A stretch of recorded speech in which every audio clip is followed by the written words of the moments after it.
I'm going to be talking about digital footprinting today. Digital footprinting is just basically anything you left behind from what you searched on the internet or from what you did on the internet.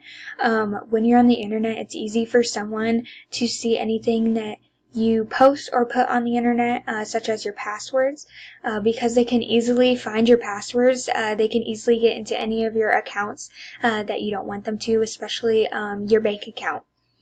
So you gotta be careful what you post on the internet.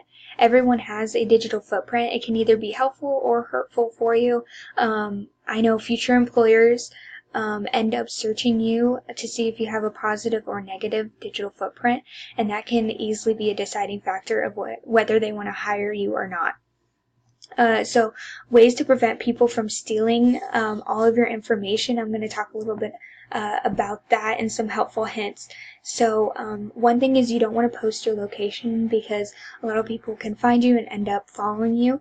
The next thing is always log off of what you are doing because hackers can end up going in there and changing all of your information.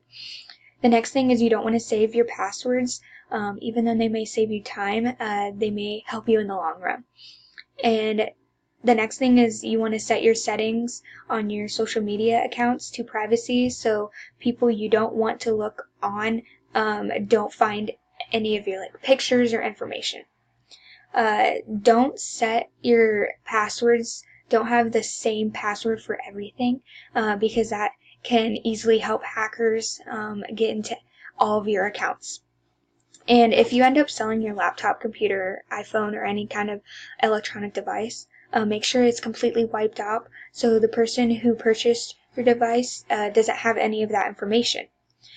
So in conclusion, create a profile you want to be remembered by, protect your reputation, and be careful of what you put on the internet because it'll always be with you.